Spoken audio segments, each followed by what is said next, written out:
Good morning Raj. Good morning. Good morning. ఇంతకీ బాబు మా పని సంగతి ఏం చేసావో చెప్పనే లేదు. అంటే మా పేపర్లు అప్రూవ్ అయిపోతాయి కదా?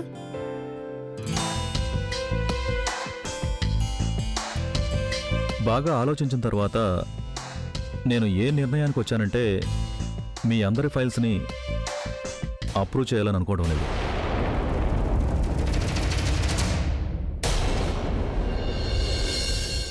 ఎందుకంటే నేను అలా చేయలేను. చూడండి మిస్టర్ రాజ్, ఇలాంటి అవకాశాలు ప్రతిరోజు రావు కదా. మీరు సరే అంటే అప్పుడు మాకు వచ్చే ప్రాఫిట్లో కూడా మీకు షేర్ ఇవ్వడానికి సిద్ధంగా ఉన్నాం. ఒకవేళ ముందే డబ్బు కావాలంటే అది మీకు ముందుగానే చేరిపోతుంది. ఏమనుకుంటున్నారు నా గురించి? విలువ కడుతున్నారా మీరు నాకు? మీకొచ్చే ప్రాఫిట్ మొత్తం నా పేరు మీద రాసిచ్చినా మీకు ఈ పని ఎప్పటికీ చేసి పెట్టను. ఎందుకంటే మీ పని మాత్రమే కాదు, మీ ఆలోచన కూడా మంచిది కాదు. మీలాంటి మనుషుల వల్ల ఈ రోజు మన దేశం ఈ పరిస్థితికి చేరుకుంది. నువ్వు మాట్లాడుకో. నాకు తెలుసు నన్ను ఒప్పించడానికి వీళ్ళందరూ నిన్ను ఉపయోగించుకుంటున్నారని. నీకు ఆశ చూపించారు, కానీ నీ మాటలు విన్నాక నేను రాత్రంతా నిద్రపోలేకపోయాను. ఒకసారి నేను కూడా అనుకున్నాను, సరే పోనీలే, నేను నా ఫ్యామిలీ కోసం, నా భార్య బిడ్డల కోసం నా పద్ధతులను మార్చుకోవాలి అనుకున్నాను. కానీ ఐఎమ్ సారీ. నేను భర్త కావడానికి ముందు నేను ఒక బాధ్యత గల పౌరుడిని. ఒక బాధ్యత గల పౌరుడిని అయినందుకు నేను తప్పుడు పనులు ఎప్పటికీ చేయలేను, అలాగే మిమ్మల్ని కూడా చేయనివ్వను. మీరు మమ్మల్ని ఇన్సల్ట్ చేస్తున్నారు. మీ అల్లుడికి మతిపోయినట్టుంది. అవును, నాకు మతిపోయింది. ఇక ఇప్పుడు చూడండి నేనేం చేస్తానో అని. పదండి వెళ్దాం. అరే దయచేసి నా మాట వినండి. అరే మీరు కాస్త విని. రాజ్, చాలా నన్ను అవమానించినందుకు నీకు ఇప్పుడు సంతోషంగా ఉందా? నీకు అవమానం జరిగిందా? అవమానం నాకు మా నాన్నకి జరిగింది రాజ్. నేను చెప్పినందుకే మా నాన్న వాళ్ళని ఇక్కడికి పిలిపించారు. కానీ నువ్వు అసలు ఎప్పటికీ అర్థం చేసుకో. నువ్వు ఎలా కావాలంటే అలా ఆలోచించుకో. నేను ఇలాగే ఉన్నాను, ఎప్పటికి ఇలాగే ఉంటాను. నా మనసు మార్చుకుని ఎప్పటికీ నేను తప్పుడు పనులు చేయలేను. నేను నా జీవితాన్ని ఇలాగే జీవించగలను. నాతో కలిసి జీవించాలనుకుంటే ఉండు, లేకపోతే వెళ్ళిపోవచ్చు మీ నాన్న దగ్గరికి. ఇక నిర్ణయం నీ చేతుల్లోనే ఉంది. ఏదో ఒకటి నువ్వే ఆలోచించుకో. అది నేను ఇప్పుడే చెప్తున్నాను నీకు. నీ పద్ధతులు ఆదర్శాలతో నువ్వే సంతోషంగా ఉండు.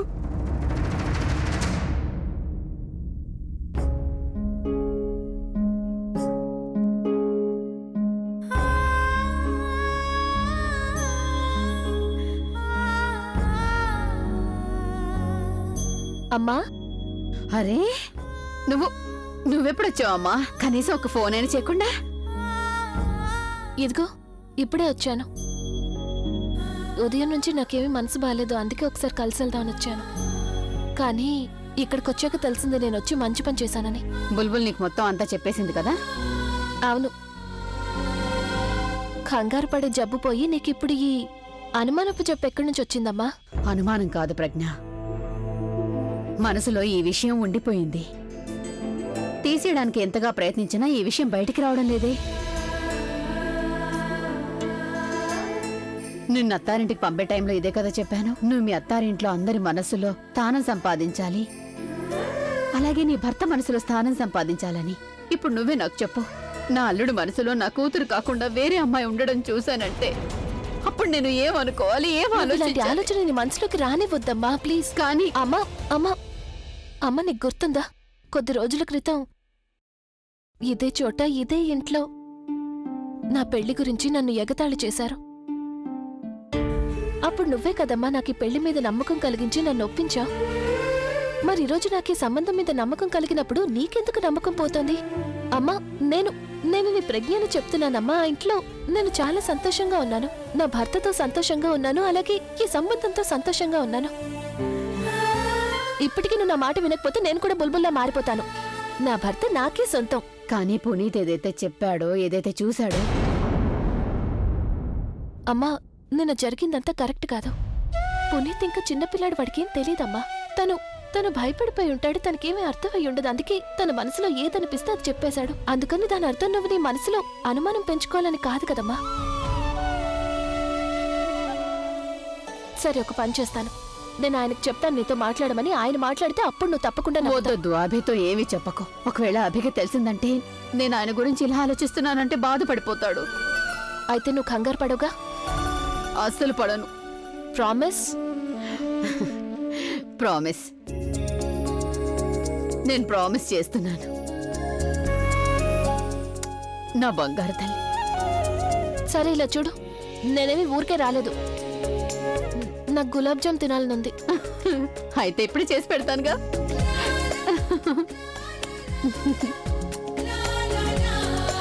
త్వరగా వచ్చేయ్.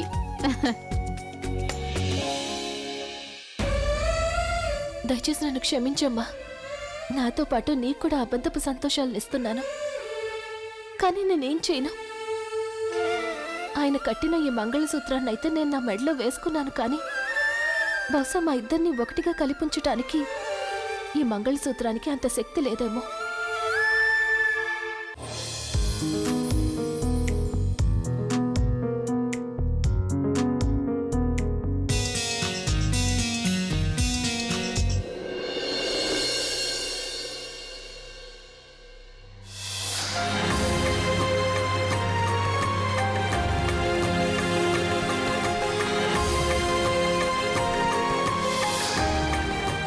మంగళసూత్రం ఇది చూడ్డానికి చాలా మామూలుగా ఉంటుంది, కానీ ఇందులో ఇద్దరి మనసుల్ని ఒకటిగా ముడివేసే శక్తి ఉంటుంది అభి. ఇది మెడలో ఉండడం వల్ల ఇద్దరు కూడా ఎప్పటికీ ఒకటిగా కలిసి ఉంటారు. వాళ్ళని ఎవరు కూడా ఎప్పటికీ వేరు చేయలేరు.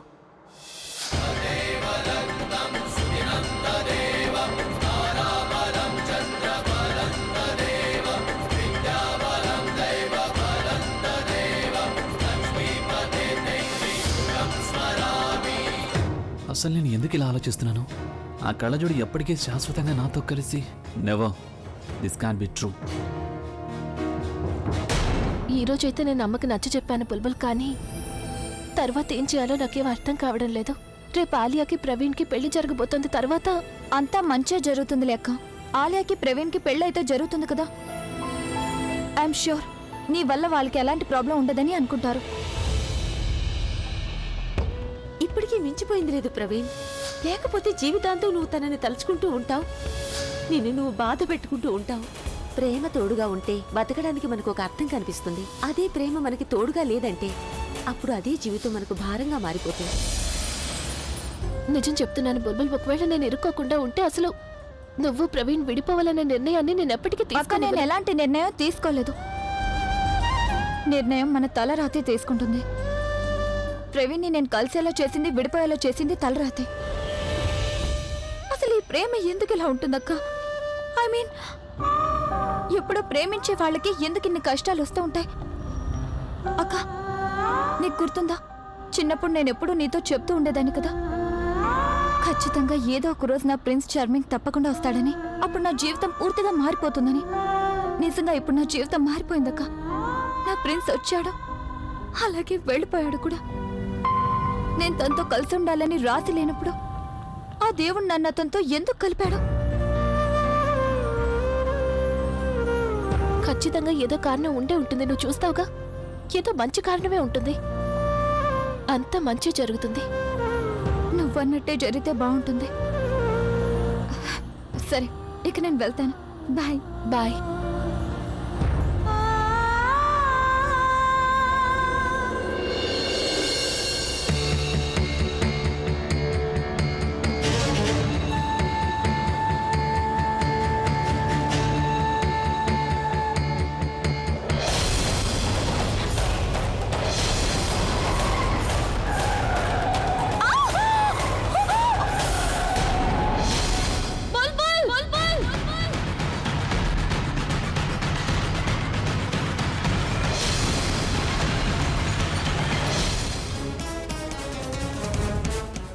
బుల్బుల్ బుల్బుల్ కళ్ళు తెరువు బుల్బుల్. బుల్బుల్, బుల్బుల్ ప్లీజ్, బుల్బుల్ కళ్ళు తెరు బుల్బుల్. బుల్బుల్ ప్రెగ్నెంట్ పక్కనే ఒక హాస్పిటల్ ఉంది, అక్కడికి తీసుకెళ్దాం. త్వరగా పద. ఈ ప్రవీణ్ ఇంతవరకు ఎందుకు రాలేదు? తనకు కాల్ చేస్తాను. తను ఎప్పుడు ఇంతే. Relax relax Alia. నువ్వు ఇలాగే వెంట పడుతూ ఉన్నావంటే అప్పుడు తలుపు దగ్గర నుండి వెనక్కి వెళ్ళిపోతాడు. నీకు అసలేం తెలీదు. తనకి కాస్త స్పేస్ ఇవ్వాలి. నువ్వు గనుక ఎక్కువ అటెన్షన్ ఇచ్చావంటే అప్పుడు తను నీకు దూరంగా పారిపోతాడు. ఒకవేళ అటెన్షన్ తక్కువగా ఇస్తే అప్పుడు వెనకాలే వస్తాడు. చాలా జాగ్రత్తగా హ్యాండిల్ చేయాలి నువ్వు ప్రవీణ్ని, స్మూత్ గా. ప్లీజ్ మీరు ఏదైనా మంచి డిజైన్లు చూపించండి. ఎందుకు ఇలాంటివి? ఇది బాగుంది. Look at this, it's so pretty. Please, ఇది నాకు హెవీగా ఉంటుంది. కానీ ఇది చాలా ప్రిటీగా ఉంది. నువ్వు దీని డిజైన్ చూడు. నువ్వు చూడు దీని డిజైన్. అసలే దీన్ని మెళ్ళో వేసుకుని ఎలా తిరగాలా అని నాకు చాలా టెన్షన్ గా ఉంది. ఆ చాలదన్నట్టు నువ్వు ఎలాంటి చూపిస్తున్నావా? అసలు నా ఫ్రెండ్వేనా కదా? Alia, it's perfect. దీని డిజైన్ చూడు ఒకసారి. ఇది నీకు అంతగా నచ్చిందంటే నువ్వు నీకోసం తీసుకో.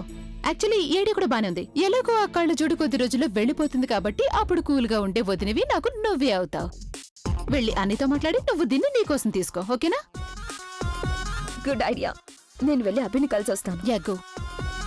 మీరు నాకేమైనా లైట్ గా చూపించండి ప్లీజ్. డాక్టర్ డాక్టర్ డాక్టర్ ఎక్కడ? దయచేసి త్వరగా డాక్టర్ని పిలవండి. రండి, నాతో పాటు రండి. ఎక్స్క్యూజ్ మీ మ్యామ్, ప్లీజ్ మీరు ఈ ఫామ్ నింపండి. పెన్నివ్వండి. ఇప్పుడు వెళ్ళిన ఆయన ఆ పేషెంట్ కి హస్బెండా మేడం? కాదండి. Thank you. అయితే మనం పేషెంట్ హస్బెండ్ కి ఇన్ఫార్మ్ చేయాల్సి ఉంటుంది. అవును నిజమే. అభిషేకట. అలాగే నువ్వు త్వరగా ఫోన్ చేయి.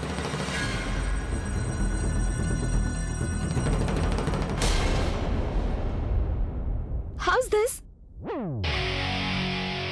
బాగుంది. ఆలియా కోసమా? కాదు, నా కోసం.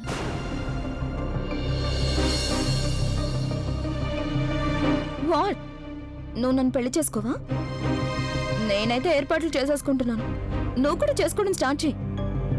ఆ చష్మిష్ ఎలాగో కొన్ని రోజులే కదా ఉంటుంది. ఆ తర్వాత నీ చేతులతో నువ్వు నాకు ఈ మంగళసూత్రం కట్టాలి. అలాగే నన్ను నీ వైఫ్ ని చేసుకోవాలి. ఐ నో నాన్నమ్మని ఒప్పించాలి కదా, ఒప్పించేద్దాం.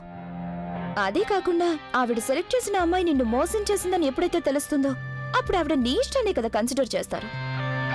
ఇక ఆ టైం వచ్చే వరకు నువ్వు దీన్ని నీ దగ్గర జాగ్రత్తగా ఉంచు.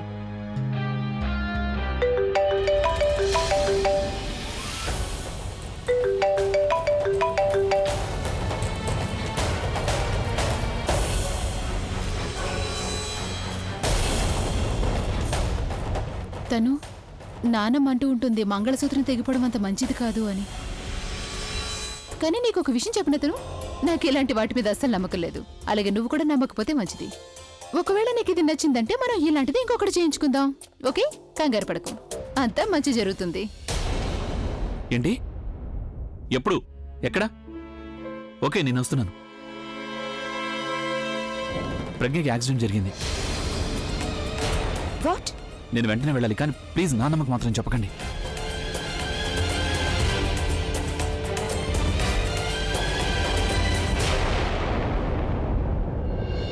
బుల్బుల్ కళ్ళు తెరిచి చూడు. బుల్బుల్ బుల్బుల్. డాక్టర్ డాక్టర్ అసలు ఇక్కడ ఎవరు డాక్టర్ లేరు ఎందుకు? ఎక్కడున్నారు డాక్టర్? బుల్బుల్ బుల్బుల్ నీకు అసలేమీ కాదు. నేనున్నాను కదా నీ పక్కన. బుల్బుల్ నీకేమీ కాదు. డాక్టర్ డాక్టర్ డాక్టర్ ఏమైపోయారు మీరు? ఎంతసేపు ఎక్కడికి వెళ్ళారు మీరు? రండి రండి, వచ్చి చూడండి. తనకి ఏమైందో తెలియట్లేదు. చూడండి. ఈవిడికి ఏమైంది? డాక్టర్, యాక్సిడెంట్ జరిగిన తర్వాత స్పృహ తప్పిపోయింది. ప్లీజ్ మీరు బయటకు వెళ్ళండి. చూడండి, మీరు ట్రీట్మెంట్ చేసే వరకు నేను ఎక్కడే ఉంటాను, ఎక్కడికి వెళ్ళను. చూడండి, మీరు బయటకు వెళ్ళకపోతే నేను మీకు చెప్పాను కదా ఎక్కడికి వెళ్ళనని. ఎలా చేయగలం అనుకుంటున్నారు? నేను ఎక్కడే ఉంటాను, మీరు తనకి ట్రీట్మెంట్ చేయండి. ఇట్స్ ఓకే, ఒక్క నిమిషం ఉండండి. బుల్బుల్ చూడండి, అసలు తనకేం కాలేదు. ఏమీ కాలేదా? ఏమీ కాలేదంటే మీ ఉద్దేశం? పేషెంట్ ఇక్కడ స్పృహ లేకుండా పడుంటే మీరు ఏమీ కాలేదంటున్నారా? మీకు ఎంత డబ్బు కావాలంటే అంత తీసుకోండి, కానీ మీరు వెంటనే తనకి ట్రీట్మెంట్ చేయండి. చూడండి, మీకు అర్థం కాదు. మీకే నేను చెప్పేది అర్థం కావట్లేదు డాక్టర్. నేను తన ఈ పరిస్థితిలో చూడలేను. ఒకవేళ మీరు ట్రీట్మెంట్ చేయలేరంటే అలాగే చేయకండి. ఇంకెవరినైనా పిలవండి, ఎవరైనా స్పెషలిస్ట్ ని పిలవండి, కానీ ట్రీట్మెంట్ ఇప్పుడు స్టార్ట్ చేయండి. కంగారు పడకండి, ఇది చాలా మైనర్ యాక్సిడెంట్. ఆవిడ షాక్ వల్ల స్పృహ తప్పి పడిపోయారు. కొంచెం సేపట్లో మెలకు వస్తుంది. అరే, లోపల ఏదైనా దెబ్బ తగిలి ఉండొచ్చు. మీరు వెంటనే తనకి టెస్ట్ చేయండి. ప్రవీణ్, ఒక్క నిమిషం. చూడండి ప్రజ్ఞ, మీరేం మాట్లాడకండి. మీరు టెన్షన్ పడకండి. నేను బుల్బుల్కి అసలు ఏమీ కానివ్వను. మీరు ఇంకా నిలబడి చూస్తున్నారండి. తనకి వెంటనే ట్రీట్మెంట్ స్టార్ట్ చేయండి. చూడండి, ఒకవేళ బుల్బుల్కి ఏమైనా జరిగిందంటే అప్పుడు నేను మిమ్మల్ని ఎవరిని వదిలిపెట్టను. మీరు అనవసరంగా కంగారు పడుతున్నారు. చూడండి, ఆవిడ బాగానే ఉన్నారు. నేను అందరి మీద కేసు పెడతాను. ఏ ఒక్కరిని వదిలిపెట్టండి డాక్టర్. ప్రవీణ్, ఏంటి ఇంకా టైం పాస్ చేస్తున్నారు? మీరు ట్రీట్మెంట్ వదిలిపెట్టండి.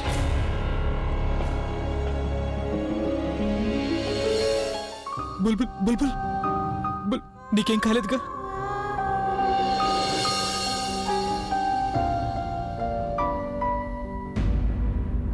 నేనెంత కంగారు పడ్డానో తెలుసా? ఒకవేళ నీకు ఏదైనా జరుగుంటే నువ్వెందుకు అలా చూసుకోకుండా వెళ్తున్నావు? ఎక్కడో ఆలోచిస్తున్నావు. అసలేమైంది నీకు? దయచేసి ఇలా ఎప్పుడు చేయొద్దు.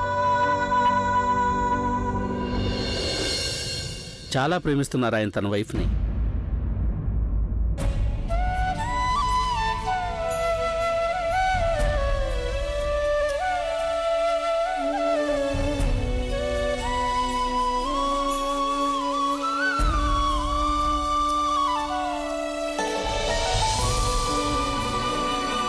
మీరేమి కంగారు పడకండి.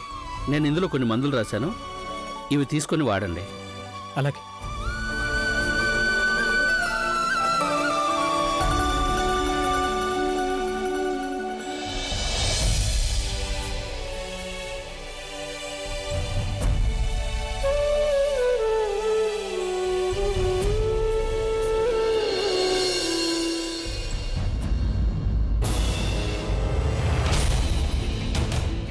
ఎక్స్క్యూజ్ మీ, ప్రజ్ఞ అనే పేరుతో యాక్సిడెంట్ అయిన ఒక పేషెంట్ ఇక్కడ అడ్మిట్ అయ్యారు. ఏ రూమ్ లో ఉన్నారో చెప్తారా? Room number 103. అరే ఈయన అభి కదా? అదే రాక్ స్టార్ అభి. పద పద ఆటోగ్రాఫ్ తీసుకుందాం. అభి సార్ సార్ ఒక్క నిమిషం ఆగండి సార్, ప్లీజ్ ప్లీజ్ ఒక్క ఫోటో సార్, ఒక్క ఫోటో తీసుకుంటాను సార్. నాకు ఆటోగ్రాఫ్. ఇది హాస్పిటల్ లేక పెళ్లి మండపమా? నా వైఫ్ కి యాక్సిడెంట్ జరిగిందంటే మీకు ఇక్కడ ఆటోగ్రాఫ్లు ఫోటోగ్రాఫ్లు కావాలా? రూమ్ నెంబర్ 103 ఎక్కడ? సార్ స్ట్రైట్ గా వెళ్ళండి. అన్బిలీవబుల్.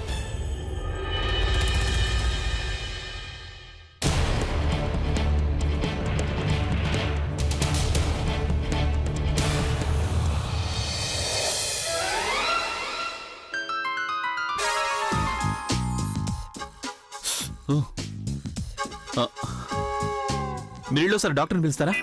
హలో, నేను డాక్టర్ని. మీరెవరు? మరి రిసెప్షనిస్ట్ లాగా ప్రశ్నలు ఎందుకు ఇస్తున్నారు? డాక్టర్ అయితే ట్రీట్మెంట్ ఇవ్వచ్చు కదా. పైగా ఇక్కడ ఎందుకు ఇంత మురిగ్గా ఉంది? పేషెంట్ కి మొత్తం మంది ఇవ్వాల్సిన అవసరం లేదు. ఈ మురికి చూసి దానికి అదే స్పృహ పోయేటట్టుంది. మీకు తెలుసా నేనేమన్నా? తనెవరో తెలుసా మీకు? Do you know who is she? తీసుకెళ్ళి ఇక్కడ నుంచి. ఒక రాక్ స్టార్ భార్యకి మీరు ఇలాగే ట్రీట్మెంట్ ఇచ్చేది? Go call your dean. నేను నీ మీద ఎలాంటి కంప్లైంట్ చేస్తానంటే నీ ఉద్యోగం అన్న పోతుంది, లేకపోతే ఈ హాస్పిటల్ లైసెన్స్ అన్న పోతుంది. చూడండి ముందు మీరు చూడండి ఇక్కడ ఎంత మురిగ్గా ఉందో. అలాగే ఇక్కడ నేల మీద అరటిపండు తొక్కలు అవి పడున్నాయి. ఒప్పుకుంటాను, అరటిపండు ఆరోగ్యానికి చాలా మంచిదని. కానీ దాని అర్థం నేల మీద తొక్కలు పడేయాలని కాదు కదా. ఎవరైనా జారి పడిపోతే? కానీ పేషెంట్ అయితే బెడ్ మీదే ఉన్నారు కదా. అది సరే, పేషెంట్ బెడ్ మీదే ఉంది, కానీ మీరు మీ కాళ్ళ మీద నిలబడి ఉన్నారు కదా. ఒకవేళ మీరు జారి పడిపోతే అప్పుడు పేషెంట్ ఎవరు ఏం చేస్తారు చెప్పండి? ఎవరు? మీరు ఇక్కడ. అరే నువ్వు రెస్ట్ తీసుకో. నొప్పిగా ఉంది కదా నీకు? నేనున్నాను కదా. కానీ నేనున్నాను కదా, నేను చూసుకుంటాను ఇతని సంగతి. నువ్వేం టెన్షన్ పడకు. వీళ్ళందరూ నంబర్ 1.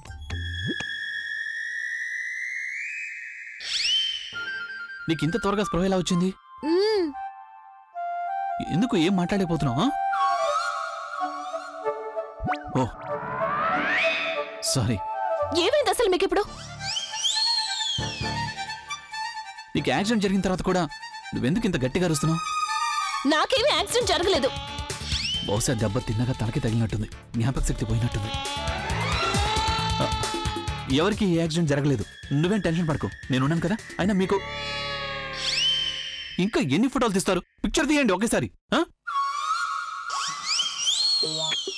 అసలు ఈ హాస్పిటల్లో ఏం జరుగుతుందో? అయినా నువ్వు డాక్టర్వా లేక కండక్టర్వా? రక్తం లోపలికి పంపడానికి బదులు బయటికి తీస్తున్నావేంటి? ఓ అర్థమైంది. వైద్యం పేరు చెప్పి మీరు రక్తాన్ని దొంగతనం చేస్తారా, ఆ తర్వాత బ్లాక్ లో అమ్మేసుకుంటారా? అవునా? ఇదిగో చూడండి మీరు. అరే ముందు మీరు చూడండి. అయినా మీరేం చూస్తారు? ఇప్పుడు నీకు ఎలా అనిపిస్తుంది? చూడు, కళ్ళు తిరగడం లేదు కదా నీకు? మీకు మతిపోయిందేమో చూసుకోండి. నాకేమీ యాక్సిడెంట్ జరగలేదు. వీళ్ళకి ఇక్కడ బ్లడ్ అవసరం అయింది, నా బ్లడ్ మ్యాచ్ అయింది, అందుకే డొనేట్ చేస్తున్నాను.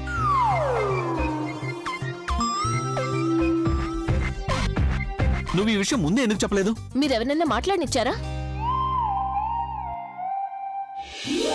ఇంతకీ మీరు నా గురించి కంగారు పడ్డారా?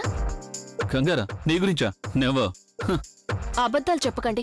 మిమ్మల్ని ఇక్కడ ఎవరు చూసినా వాళ్ళకి అర్థమవుతుంది మీరు నా గురించి కంగారు పడ్డారని. అవును, నేను కంగారు పడ్డాను, కానీ అది నీకోసం కాదు, మా నాన్నమ్మ కోసం. ఒకవేళ మా నాన్నమ్మ నీ పరిస్థితిలో చూసిందంటే నన్ను కూడా ఈ పక్క బెడ్ మీద పడుకోబెట్టేస్తుంది, ఈ బోండం లాగా. అప్పుడప్పుడైనా నిజం చెప్పొచ్చుగా. నిజంగా నీకు యాక్సిడెంట్ అయి ఉంటే బాగుండేది. 4-5 రోజులు మాట్లాడుకుంటూ ఉండేదానివి. డాక్టర్ ఇలా చూడండి డాక్టర్, మీరు ప్లీజ్ నా కోసం పని చేయరా? మీరు ఇప్పుడు ఏం చేయాలంటే తన ఒంట్లో ఉన్న రక్తం మొత్తం తీసేయండి. తన దగ్గర చాలా రక్తం ఉంది, ఎందుకంటే రాత్రి పగలు నా రక్తం తాగుతూనే ఉంటుంది. స్ట్రా వేసుకుని మరి.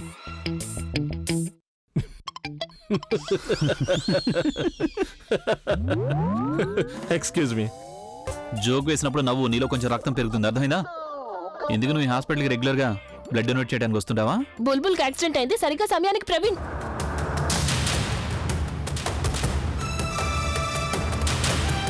ప్రవీణ్ ఎక్కడా? మెడిసిన్స్ కోసం వెళ్ళాడు. నేను తనని కలిసి వస్తాను.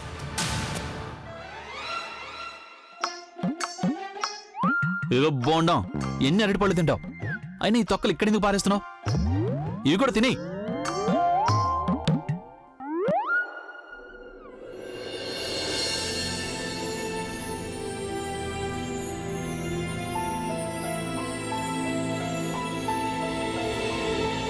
అయినా అక్క ముందు హక్ చేసుకోవాల్సిన అవసరం ఏముంది ప్రవీణ్? కొంచెమైనా ఆలోచించి ఉండాల్సిందే. నేను కనుక మైండ్తో ఆలోచించేవాడిని అయితే ఈరోజు ఇక్కడ ఇలా ఉండేవాడిని కాదు. బుల్బుల్ నేను ఏదైతే చేశానో అది కావాలని చేయలేదు. నువ్వున్న పరిస్థితి అలాంటిది. ఆ తర్వాత నీకు స్పృహ వచ్చేసరికి ఏదో అలా అయిపోయింది. నేను ఏ పరిస్థితిలో ఉన్నా నీకెలా తెలుస్తుంది? నేను స్పృహలో లేకుండా చూసేసరికి ఒక్క నిమిషం పాటు నాకు ఊపిరి ఆగిపోయింది. నాకు మతిపోయినట్టయింది. నేను అసలు ఏం చేస్తున్నానో నాకే అర్థం కాలేదు.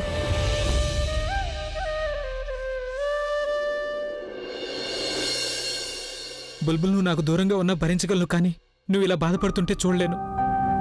నేను మరొకరిని పెళ్లి చేసుకోబోతున్నాను, కానీ నా మనసులో నీకున్న స్థానాన్ని ఇంకెవ్వరికీ ఇవ్వలేను బుల్బుల్. అందుకని నేను కోరుకునేది నువ్వు ఎప్పుడు సంతోషంగా ఉంటానని నాకు ప్రామిస్ చేయాలి. నీకోసం కాకపోయినా నా కోసమైనా చెప్పు. నేను ఇంకా ఉన్నానంటే దానివల్ల ఏ ఉపయోగం లేదు, కానీ నువ్వు సంతోషంగా ఉంటే నాకు అదే చాలు. నేను ఎవరి కోసమైతే నా ప్రేమను త్యాగం చేశానో తను ఎక్కడ ఉన్నా ఎలా ఉన్నా సంతోషంగా ఉంటే చాలు. అందుకే నువ్వు నాకు ప్రామిస్ చెయ్యి, నువ్వెప్పుడు హ్యాపీగా ఉంటానని. ప్రామిస్. దేనికి తనని ప్రామిస్ చేయమంటున్నావు?